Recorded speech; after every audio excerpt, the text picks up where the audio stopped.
data entry on that. So long story short, on point of sale, if you want to join in the data entry portion of it, let me know. We've got plenty of data entry for you to do if you want to help on that side. So, okay, yeah, I can show you at the end of this tasting. After we've drunk enough that we don't remember what to do, that's when we start training. How to use computers, yeah. How to use computers. Yeah, so Mariana, on your question, and again, for the posterity of this tasting in the future, I geared this tasting really high, mostly because I wanted to drink the expensive stuff. But it is, and in the past, we've done it this way, of it's really easy to cycle down in terms of price point, and I think still maintain the very high quality of the tasting. It was just, I wanted to do it this way, so, and I'm the one paying. So, yeah, and I think by and large that's true in Washington. Couple of things that I'll say, and let's start drinking this Lower East Syrah about it, and what I've seen in Washington is it's when in the 90s that Leonetti change happened, most producers in Washington, and again it would have been just a handful, maybe like 25 statewide in the 90s, they got a local market that was very strong for Washington wines. So in the 90s, price points quickly climbed to $20, $30 a bottle, and they had a strong local following that the wines would sell there in Washington State. And that actually continues to this day. Like if you go into a wine shop in Washington State, it'll be 70% Washington, 20% foreign, and 10% California, if that.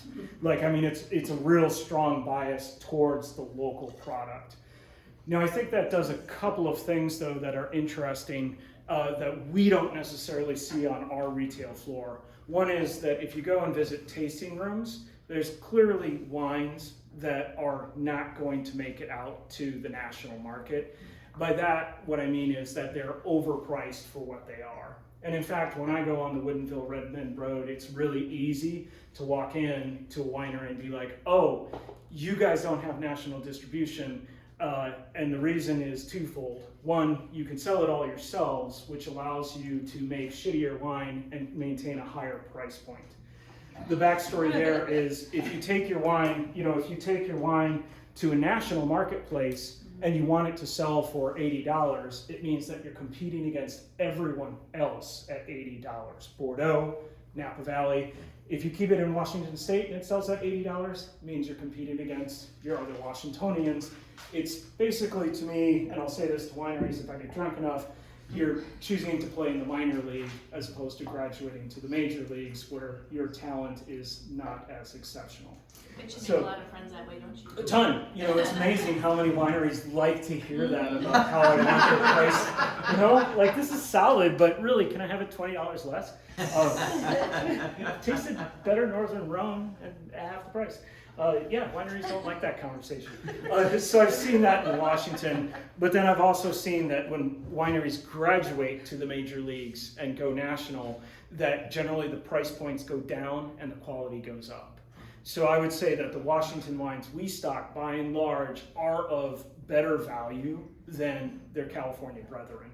Meaning that, like, if we were to shop our Washington collection of Cabernets, I really do believe you're getting a tastier Cabernet, more delicious Cabernet at a lesser price point and probably half the price of a Napa Valley Cabernet.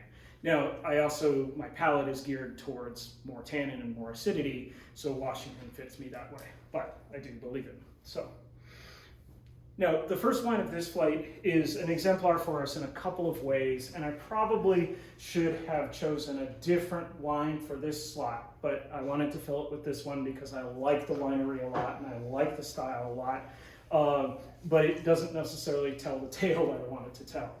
So I said in the last flight that Merlot was the lead variety of Washington State, and I really kind of believe that. I think Merlot fits Washington State really well. Well, the other lead variety, or maybe the lead variety of Washington State, is actually Syrah. Now, Syrah has some wonderful things for it, which is that it adores, in Washington State, which is that it adores the climate of Washington State. And if you think about it, in the Northern Rhone, where Syrah is from, it gets hot, but then it also gets incredibly cold. So Syrah does love heat. It can take it at 100 degrees. It doesn't shut down. It doesn't raisinate. It doesn't over-ripen. It will withstand a hot Washington summer. But on the other hand, Syrah actually also likes it cold. If it gets really cold, Syrah tends to have a black pepper aromatic that gets extremely accentuated. It tends to have kind of a meaty, bacon fat aromatic that also tends to get accentuated because it's cold. And of course in Washington you have that. You have a hot summer with a huge diurnal change, and then you have a cold winter that will come. Syrah actually also ripens quickly. So for Washingtonians, it's a great variety because you're always going to get it. It's never going to get too far off into the winter. It always comes in first. So it's a great variety for winemakers to make. And then soil-wise, with the windblown Los or the volcanic, Syrah likes both of those and creates really different incarnations of itself based on those. One of the most fascinating tastings you can do, and I think several vintners can do it for you, and I've done it with Dustin Valley and a couple others, but down here, so if this is on our tour of Walla Walla, if you go south from Walla Walla, like 3 miles, so not even outside of the town of Walla Walla, you cross over the Oregon boundary, so you're over in Oregon. Really handy because Washington State is liquor control, and when it was entirely liquor control, they actually shut down all liquor sales at 8 or 7 p.m. on Friday night and don't reopen until Monday morning. So if you're jonesing on Saturday, you're fucked, except that you can go across the border, which is 4 miles away, and Oregon is not liquor controlled. So good to know, right? The only other thing is if you get gas in Oregon, I'm not sure this is still true, but if you get gas in Oregon, you don't serve yourself. Right. Someone comes out, and if you do serve yourself, there's a police officer waiting to write you a ticket. What? So, yeah. I think they do. Yeah. So, yeah. I blew you away. There, that's the tasting, ladies and gentlemen. Sorry, divergence.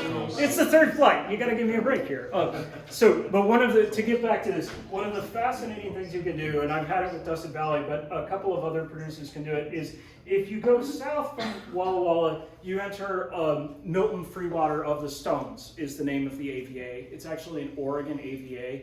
No one lists it on their label because no Washington producer wants to put Oregon on their label because Oregon's so strongly associated with Pinot Noir. So a lot of Washington Syrah is actually grown in Oregon. But the Milton Freewater of the Stones AVA stretches on the Blue Mountains and rises, and it's very rocky basalt soil type. And it'll make these very cool blue fruited Syrahs that are really pure in their fruit character and don't have much savory notes to them. If you go down from that and you hit the lower valley area, very rocky, but also all that wind-blown Los, so Stones, and a lot of people, that's why of the Stones, but wind-blown Los, and that will get you the funky bacon fat Syrahs. So that will get the black pepper bacon fat smelling Syrahs. And really the drive is 2 minutes. It's an elevation climb that makes the difference of the soil types for those. So Syrah, a perfect fit for Washington State, an amazing wine in Washington State. The only problem is no one wants to buy Syrah. It's easier to get rid of a case of gonorrhea than it is a case of cancer Syrah. That's what it is. And it's free. It's true. How do you buy that by the case? Tip your waiter. Yes. Yeah. And it's true. So, they actually put it in test tube vials. And yeah, it is. Oh, if I could sell domestic Syrah, the things I could do. So, but domestic Syrah doesn't sell. And I've talked to another wonderful conversation to have with Washington producers, because I'll say, yeah, you make 5 different Syrahs. They're really super interesting. They range from $17 to $50, $60 a bottle. Tastes great. They're never going to sell. So, like in Washington, they do sell, but nationally, they don't sell. So if you take it upon yourself to taste through Washington Syrahs and recommend them, joy be unto you. But I do think they're wonderful wines. So now to get to this one, and I wanted to choose this one, you'll notice on this one, you notice the color is light, you notice the high aromatic expression, and I'm sure you notice the acidity tasting it. So this is probably not the greatest exemplar of straight ahead Washington Syrah, because this is showing a strong winemaker influence. I did want to show you this though, because I think he's an amazing winemaker, and I think he's one of Washington's best, and his lead variety is Syrah. So this is Gramercy Cellars. Gramercy Cellars is actually named after Gramercy Tavern. We have the cookbook around here. The winemaker and owner, husband and wife team. The husband was the sommelier at Gramercy Tavern in New York City for a number of years. Gramercy Tavern is a pretty big institution.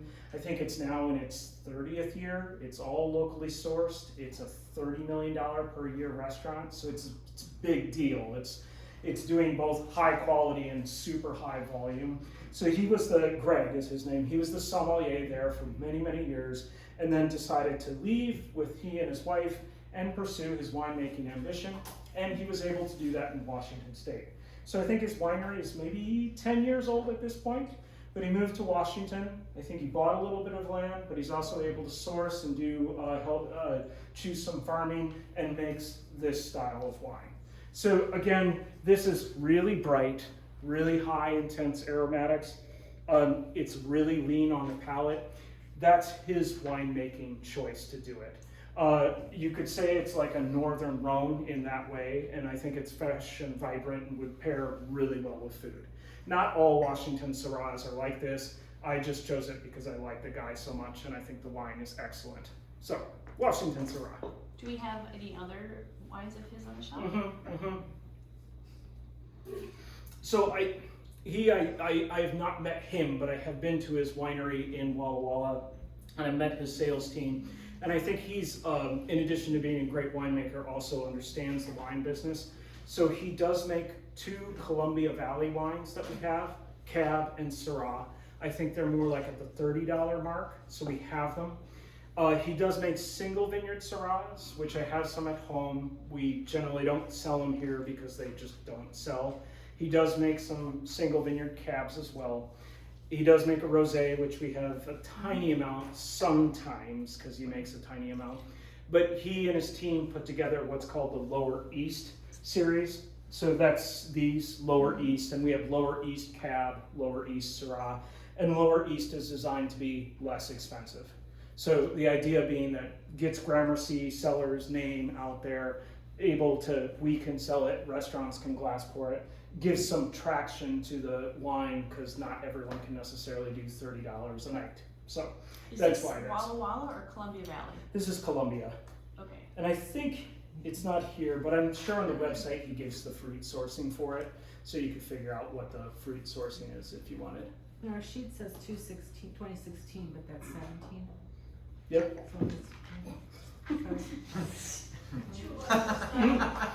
Yes. Are you being the singer or FYI?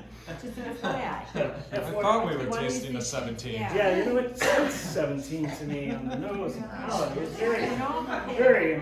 Funny thing. That's why I I was really Funny thing do is I was know confused. how the Yeah. rows of 16 versus 17 Syrah So- in Washington is. Okay, now which one's next? Sorella or Figgins? Sorella. Sorella. Okay, so over to the fun, really expensive bottles of wine. I wanted to pour these 2 again because I wanted to drink them, but I also thought they'd be exemplars of showing you Washington State and why not go for the highs. But we could change it out and change the tasting a lot. So this is Sorella. I wanted to present it to you for a couple of reasons. One is it's Andrew Will. That's the name of the winery. It's not the name of the man behind it. Gosh, I'll remember his name in a second. But Andrew Will's the name of the winery, and Sorella is his top bottling. So it's his top. He makes a style that for years and years and years is acclaimed as one of the top 3 in Washington State, and also an extremely long aging wine. So magically enough, Les, our wholesaler, still has 2013. So we're getting now an 8-year-old Washington, top of the charts Washington Bordeaux blend. And I think it's amazing, and I think it shows it. Now again, I realize like $100 is not cheap wine, but if you think about, say, the top of Napa Valley or the top of Bordeaux, those would be so much more expensive than what this is. And so you're getting one of Washington's absolute best in a perfectly aged condition. And I think it smells and tastes absolutely amazing. Yeah, they're shockingly amazing. You'll see at the stores, so Andrew, oh God, what is his name?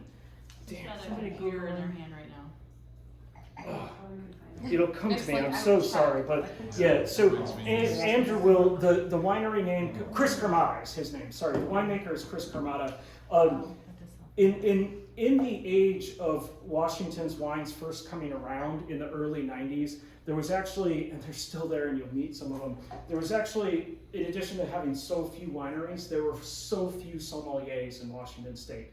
And a bunch of them would get together and knew each other. So you've only got like 25 wineries and you've got like 8 sommeliers or 10 sommeliers, almost all of them based in Seattle. And they would fucking rage. They would party. Chris Carmada was one of them. He was a sommelier. I've met another one of them.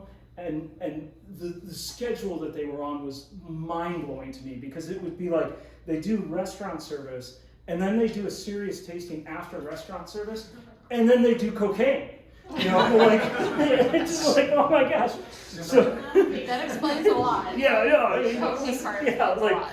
holy cow. So Chris was part of that very early 90s scene, and then he opted out. So he stopped that, realizing that the lifestyle was going to cause him to lead a short life. And what he started doing was buying fruit. So he started buying fruit and then making wines. He started buying fruit, amazingly enough, what turned out to be 4 of Washington State's top vineyards. Clipson, Shampoo, and Ci de Cheval, and then he later founded 2 Blondes. So you'll see those names on his bottles, and you'll see them on other bottles as well, because those are vineyards. So he started buying fruit from them and making what he felt would be, and I've met him, very age-worthy wines. So the purpose, the intent of the winemaking was always to make Bordeaux blends and long-term aging. Now, he did actually start with mono varieties from those vineyards, and I think I met him probably 10 years ago, so probably pretty early on. So 20 years ago, he decided that mono varietals were not the best expression of the vineyards. So he stopped making mono varietals in favor of making only blends and not putting the blend on the front of the label. Instead, on the labels, just putting the name of the vineyard. So you just get on his bottles like Ci de Cheval or Shampoo. If you turn them around, you'll get the blend, but that was very purposeful of him. And his thought process was, okay, Ci de Cheval, when Mother Nature gives it this character, will generally make the same style blend. So it will be cab heavy, but will vary every year, but it's the best expression of Ci de Cheval. Shampoo will always be Merlot heavy because that's what Mother Nature does best, but it will always change because of the vintage. So this is the best expression of Shampoo. So that was really his conception of doing it. Very early to do it, and one of the few people in Washington State to do it. So kind of amazing. It is something of, I've tasted his wines with other Washington vintners, and he's sort of one of the revered grandfathers of the industry at this point. Meaning that, like when I've tasted with Caleb or when I've tasted with the Dustin Valley folks, they use his bottles as a reference point for their creations. They will taste his wine thinking about what their wine might potentially be. So a really special bottle to have. Now this one is actually named after his wife, who has passed away many years ago, hence Sorella. I don't particularly like the painting on it, but the painting is there. It's apparently a painting of hers. So, but Sorella is his top bottling and comes from the Horse Heaven Hills. So we talked about Red Mountain, we talked about Walla Walla, and we'll hit it again in a second. Final is this area right here. Gorgeous area to visit because it drops right down to the gorge, but that's the Horse Heaven Hills. So there's another mountain range that extends out this way, and the Horse Heaven Hills is on the other side of it looking into the gorge. You can, and we are doing it here, piecing together the difference between Red Mountain, Horse Heaven Hills, and Walla Walla, and I do feel like there's a difference to them. Walla Walla, to me, in its Cabernets, will always have a mocha and more black fruit, Here with Horse Heaven, always a little bit more red fruited. And then with Red Mountain, I think it's that tannin character that you get. So, Andrew Will's Syrah. How many of those are in your basement? Amy, yeah. Not Not enough, yeah. I actually discovered 2 cases of mixed 2005 vintage. I have no idea how that got through, but like, You and I should drank. travel, it would have been a great experiment. We could go Here, home. let's go I'm home and 7. get it. Let's go home and get it. Yeah. I'm 7 minutes away. We could go do that. So Is there a drive-through? drive through, yeah, my garage. It's funny, go back to the Syrah. The Syrah really shows itself off. Okay, so again, I did that kind of quickly, but and I should do it better. But I wanted to these 3 areas. So we've been mostly talking about Columbia Valley as the huge swath of Washington. But one thing that is changing is in Washington is you're getting a lot more sub-AVAs showing up. And I think that's just as you get more vintners going and more definition between what's going on, they want to display that and show that. And I appreciate that and really like it. The 3 major ones have always been Red Mountain, Horse Heaven Hills, and then Walla Walla down here in the corner. Horse Heaven Hills is a big growing area. It's got a lot of fruit planted. Columbia Crest owns a lot of land there. So there's a lot of potential in the Horse Heaven Hills for making the wine that they have. Walla Walla, I think, is a wonderful one, and I think the cabs, like I said, are always distinctive because to me they always give a black fruit kind of a chocolate mocha character to it. So again, we didn't have to pour $125 Cabernet. Like there are much cheaper Cabernets that we could have poured, but I wanted to drink this one. So that's why you're getting Figgins. Now, again, this is probably not the best for the public tasting, but the family name of Leonetti is actually Figgins. Oh. So Mr. Figgins founded Leonetti and he named it after his grandmother. So Leonetti, the touchstone, the turning point, the one we had, that's the Merlot. The family name is actually Figgins. So I wanted to pour this because it's Walla Walla, and also because I love it. But if you wanted to know the difference, that you're getting Leonetti in 2 different forms. Now, one of the major differences that harkens back to what we talked about before, Leonetti is still almost all sourced fruit from long contracts. He did plant vines, and if you get an appointment, you can see them because they're right outside his front yard. But it's a front yard of vines, and that's really all that Dad ever planted. It's only with the 2nd generation in Figgins where they're actually planting their own fruit. Otherwise, all of Leonetti is sourced. All of Figgins is their own fruit. Now, I wanted to, and again, this would be something, I wanted to try and pull something for you from Milton Freewater of the Stones, that area I talked about with the Syrahs, because that is where a lot of producers are thinking of the potential for Cabernet and going up into the hills to get their Cabernet. This actually comes from the other side of the Blue Mountains, which is over here. And it's more of the loamy soils. And what I've heard from producers is that in those loamy soils, you get more of the blue fruit out of Cab, less of the red and black fruit. You get softer tannins, less of the firmness of tannins. So this is where Figgins is now farming their own fruit to create this wine. Wait, you said the Blue Mountains. The blues. These are the blues. Okay, so we have Yeah. Red Mountain. It's not a mountain. Yeah, Red Mountain's not a mountain. Sorry, that's funny, I didn't realize that. Red Mountain, which is not a mountain, but the Blue Mountains are mountains. They're the start of the Rockies. Oh, Real mountains. Real And mountains. they are real Australian mountains. blue. Yeah, and they're right outside of Walla Walla. And they create kind of a bowl, again, that crosses over into Oregon. Winemaking wise, it would make a lot more sense if Washington extended down and took over that part of Oregon. But you know, politically, that's probably not going to happen. So, okay. Any questions to wrap it up? Introductions? Now's the time, huh? What time is it? See, it's boring to introduce yourself. No one, everyone wants to just party. Sunday morning. Sunday morning. Ben, Yeah. I don't know if this is just my imagination, it seems like the Sorella is like much bigger textured than the Figgins. Yeah. What's the reason for that? 'Cause I mean, the varietals are fairly close. Is it a matter of course having the hills versus Walla Walla? Yeah, I think it's both. Yeah, texture wise, I think you're always going to get, to me, stiffer tannins out of Walla Walla.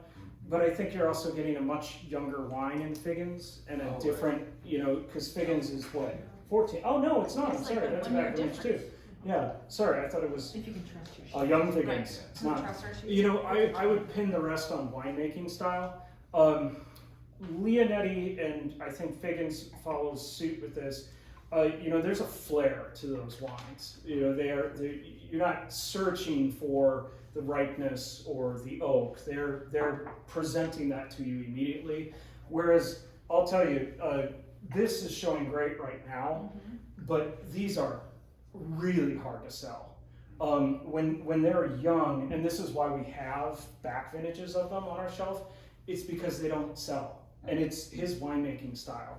He makes wines that take a long time to come around. He purposely makes them that way. I wouldn't say they lack fruit. They don't lack alcohol, but they just, they're not showy, and they're fairly expensive. Now, if you sit on them for 7-8 years, they're really amazing, but he makes wines. Chris Carmata at Andrew Will makes wines that take a long time to show themselves. The 05 I had recently was absolutely stunning, but that's also asking our clients to wait 16 years on what was then a $60 bottle of wine retail. That's a haul. Yeah, we opened a 12 Merlot of his that I was sitting on for a long time, and it was like spectacular. Yeah. I mean, when you get them old, it's like, oh, the truth was revealed, but like if you have them young, it's not that they're bad, they're always good, but it's also like not what Figgins is. I mean, Figgins is letting you know that you spent $125. So That's a good way to explain it. You like the Sorella better though. yeah, I like the Sorella better too, but I actually just really like this one. Not to go back to the Syrah, but I heard that like Walla Walla's maybe trying to do some Rhone style growing. Like I've heard that they use those big stones that kind of Southern Rhone Yeah. has. oh, the Galay. Yeah. Yeah, the valley floor is really stony. Okay. So like walking in, and that's the stuff that makes the meaty sausage. Like walking in this area is hard. It's hard to walk in because it's so stony. Okay. Twist your ankle because one part is dirt and the other part is a rock. So yeah, lots of stones there. So So Ben, I'm pretty sure California only has to be 75% in order to call it a single varietal. Do Yeah. you know what Washington's rules are? I think Washington holds the same. The same. Yeah, and I've never heard a Washington producer give a care about that.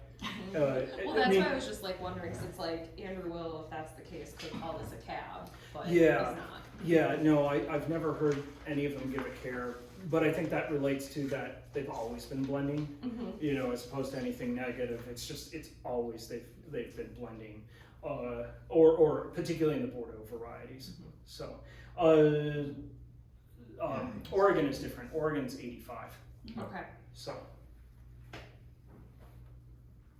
Ben, any thoughts on why that Lemberger doesn't, I mean, we like it, obviously, too. But is there any thoughts of why that great varietal, why that didn't take off. Yeah, I mean, is it,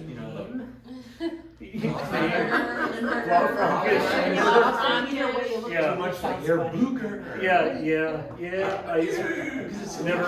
I never took off, despite the amazing glowing reviews you can read on the website. It never took off. So, but Bluff Frankish didn't take off either. So, yeah. I can't Who understand, knows? it's wonderful. I mean, is it in the name or something goofy like that? Limburger. Yeah. It's not terribly weird, I suppose, when you think of, That's too much like the cheese. you know, I mean, Cabernet Sauvignon is not like easy to pronounce for Yeah, when you say cab, when you say limb. Cab, yeah. Limb, like you yeah. say limb. People think of cheese. Limb. Yeah, that's the other thing is the relationship to a stinky cheese. Or It sounds so goofy, but then again, Yeah. the remote thing from Sideways is goofy now, so. yeah, yeah. That's great. There's a lot of good food. I like that a lot. There you go. Marketing. Targeting. Paid on. Yeah, otherwise, well, what we would normally do now, but I'm not sure we don't really have enough wine to do it. Normally, and most of you probably don't remember this, brunch and munch, we end tastings with the most newly employed staff member. So what's the best way to say that? As opposed to youngest. The least senior staff member. Yeah, the employee with the least seniority gets to take the first choice of a bottle of these to take home with them. Man, am I messing that up. But is there really anything left? No, there's nothing left. Yeah, there's nothing left. So too bad on that. Oh yeah, wait, my favorite page. Sorry. There. Yeah. I don't think you're it. I think Francie is it. Or maybe Joe. I think we drank them, Joe. Yeah, we drank. So wait, my favorite page. Sorry, I'm getting ahead of myself. End every tasting with this. Rotate your page one more time. And voila, the order form is revealed. So you too, even though you're on staff, can order these wines. So, I and was gonna say, so what, there's 11 bottles of Yeah. Limburger left. and actually a bunch of them have huge discounts on them.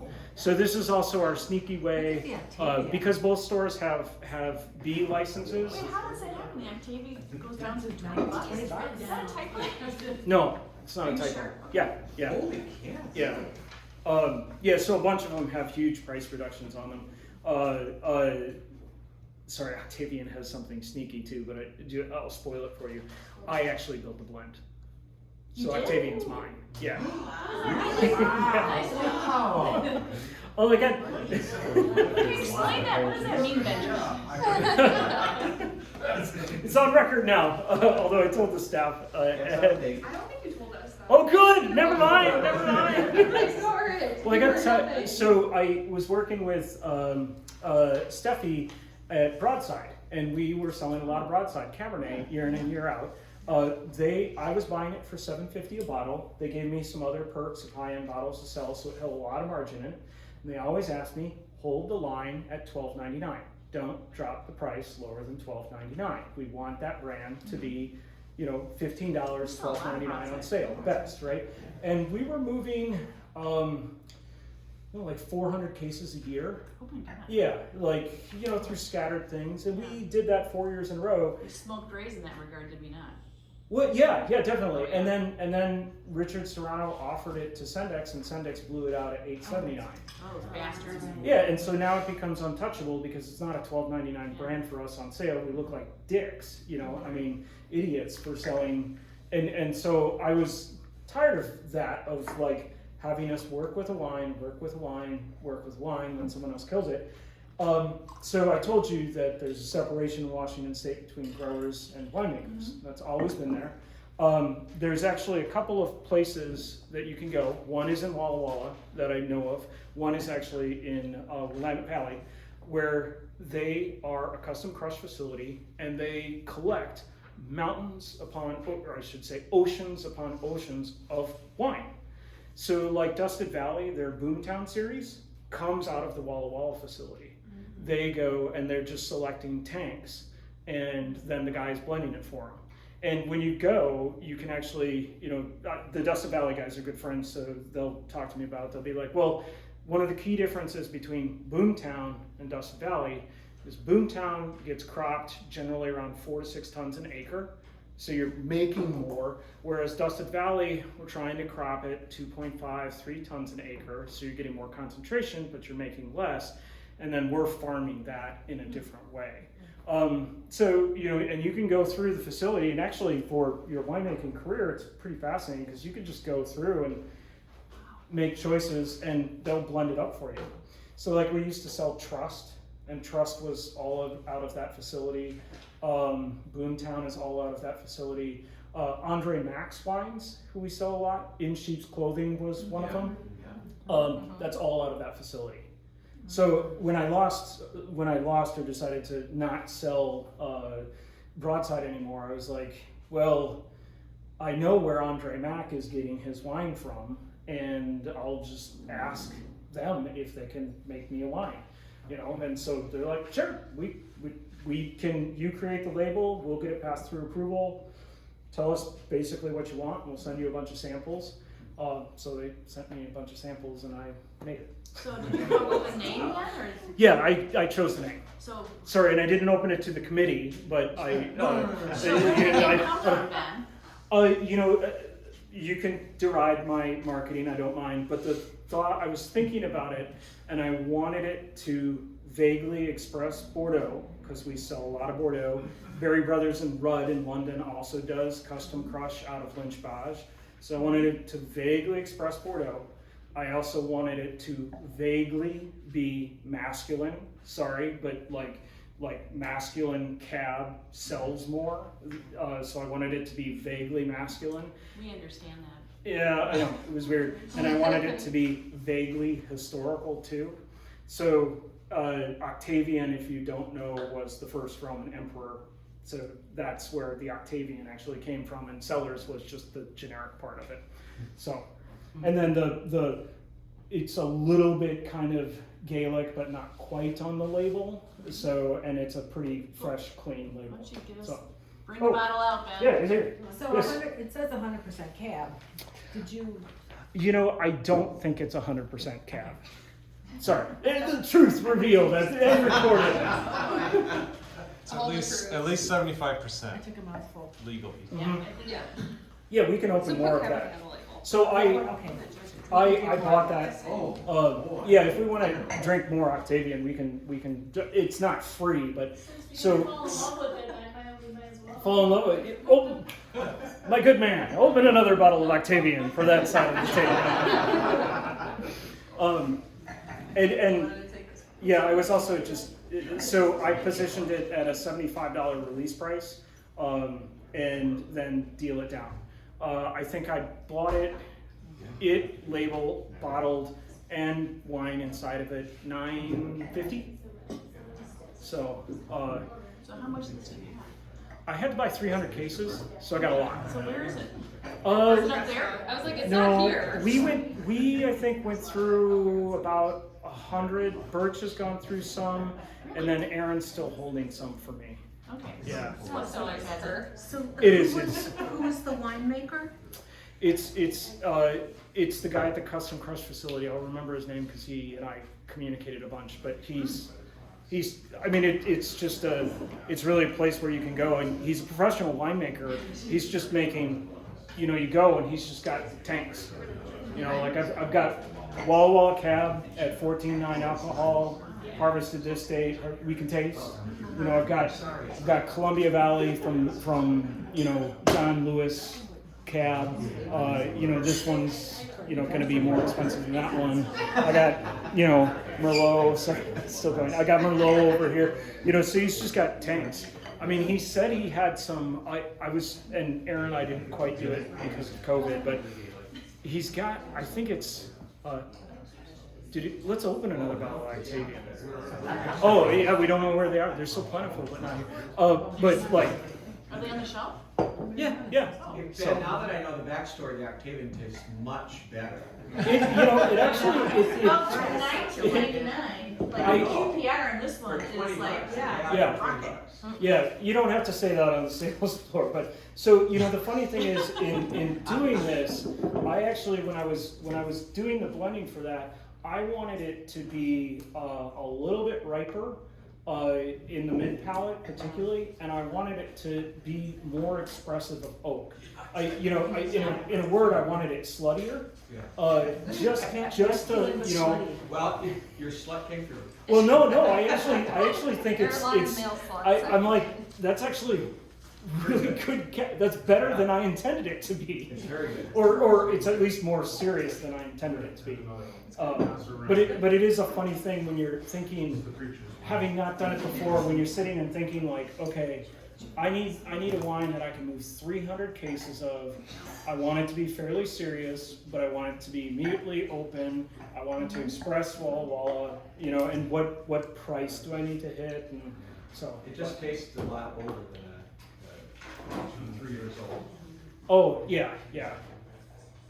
So you think this is age-worthy or not? Yeah, Okay. yeah. Oh, yeah? No, I've been really happily surprised by that one. I think it's super tasty cat.